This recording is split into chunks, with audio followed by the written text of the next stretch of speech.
নমস্কার বন্ধুরা, welcome to ইউনিকন। তো অল রাইট, পার্থ স্করচার্স তারা কিন্তু বিগ ব্যাশ লিগ 2026-এর চ্যাম্পিয়ন হলো। তো সিডনি সিক্সার্সকে ফাইনালে হারিয়ে পার্থ কিন্তু চ্যাম্পিয়ন হলো। যেই ম্যাচে সিডনি সিক্সার্স ফার্স্টে ব্যাট করতে গিয়ে 20 ওভারে করে মাত্র 132 রান। যেই রান চেস করতে নেবে দারুণ শুরু দেয় মিচেল মার্স এবং তার সঙ্গে তোমার ফিন অ্যালেন। পরের দিকে একটু টাইম নিয়ে খেললো, 17 ওভার 3 বলে কিন্তু রান চেস করে দেয় পার্থ স্করচার্স। তো পার্থ স্করচার্সেরও আলাদাই লেগাসি এই বিগ ব্যাশ লিগে এবং আবারও একটা টুর্নামেন্ট তারা কিন্তু জিতলো। ফাইনালের কথা বললে পার্থের হয়ে সব থেকে বেস্ট বোলিং পারফরমেন্স কিন্তু দিয়ে রাখলো ডেভিড ফাইন, যে কিন্তু তোমার 4 ওভারে 18 রান দিয়ে 3টে উইকেট নিল।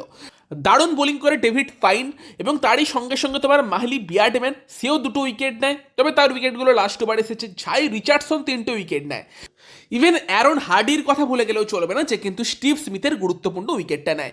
স্টিভ স্মিথই সব থেকে ভালো ব্যাটিং করেছে, 13 বলে 24 করেছে এবং সিডনি সিক্সার্সকে 133 রানে আটকে দেয়।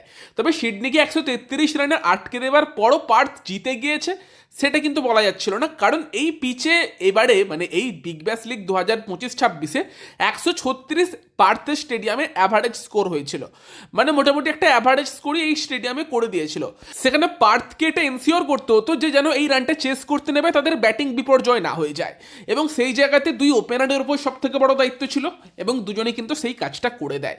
যেখানে কিন্তু শুরুটা করে মিচেল মার্স প্রথম বলেই সন অ্যাবটকে একটা 6 মেরে, এবং দেন ফিন অ্যালেন ভালো ব্যাটিং করে। মিচেল মার্স 43 বলে 44 করেছে, ফিন অ্যালেন কিন্তু 22 বলে 36 করেছে। আবারও এই ম্যাচে সব থেকে বেশি হাইয়েস্ট স্ট্রাইক রেটে কিন্তু ব্যাটিং তোমার করেছে হচ্ছে ফিন অ্যালেনই এই পার্থ স্করচার্সের হয়ে। তবে আজকে একটু অবাক করার বিষয় যে ফিন অ্যালেন 4 বেশি মেরেছে, 4টে 4 মেরেছে, একটা 6 মেরেছে। নর্মালি ফিন অ্যালেনের ব্যাটিংয়ে আমরা 6টাই বেশি দেখি। তবে ফিন অ্যালেন, তারও কি সিজন গেল, হোয়াট এ প্লেয়ার। মানে এই টুর্নামেন্টটা ফিন অ্যালেনের নামে, যদিও ম্যান অফ দ্য টুর্নামেন্ট তাকে দেওয়া হয়নি, যেটা সে ডিজার্ভ করতো, বাট এই টুর্নামেন্টের হাইয়েস্ট রান স্কোরার, যেখানে কিন্তু 466 রান এই টুর্নামেন্টে করেছে, 42-এর ওপর অ্যাভারেজ, আর স্ট্রাইক রেট 185।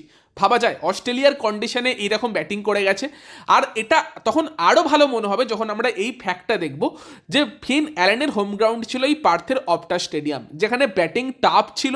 অ্যাভারেজ স্কোর যেটা বললামই যে 136 ছিল, তারপরও ফিন অ্যালেন 466 রান করেছে এই টুর্নামেন্টে, হাইয়েস্ট রান স্কোরার হয়েছে, স্ট্রাইক রেট 185। সেটাই দেখাচ্ছে ফিন অ্যালেন কতটা ভালো ফর্মে ছিল, কতটা ভালো টাচে ছিল, এবং লাস্ট কয়েকটা ম্যাচে কন্টিনিউয়াসলি রান করে গিয়েছে। আজকের ম্যাচেও মনে হচ্ছিল ফিন অ্যালেন ম্যাচ জিতিয়েই ছাড়বে, মাঠ ছাড়বে, বাট একটা দুরন্ত ক্যাচ নিয়ে নেয় তোমার জ্যাক এডওয়ার্ডস। তবে যেই সময় ফিন অ্যালেন আউট হলো, সে এটা শিওর করে গিয়েছিল যে এখান থেকে পার্থ ম্যাচ জিতবে।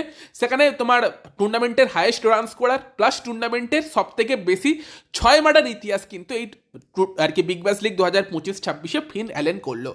আজকের ইনিংসটার কথা বললে মিচেল স্টার্কের এগেনস্টে ফিন অ্যালেন দারুণ ব্যাটিং করলো। লাস্ট অব্দি মিচেল স্টার্কের বোলিংয়ে আউট হয়েছে, বাট লড়াইটা আমি বলবো মিচেল স্টার্কের এগেনস্টে ফিন অ্যালেন জিতেছে। মানে মাঝে মধ্যে আমি একটু অবাক হয়ে যাই ফিন অ্যালেনের খেলা দেখে। আমরা জানি তোমার স্টার্কের কীরকম রেকর্ড ফাইনালের মতো ম্যাচগুলোতে, নকআউট ম্যাচগুলোতে, এবং সেই জায়গাতে পার্থের স্টেডিয়াম হেল্প করছিল বোলারদের।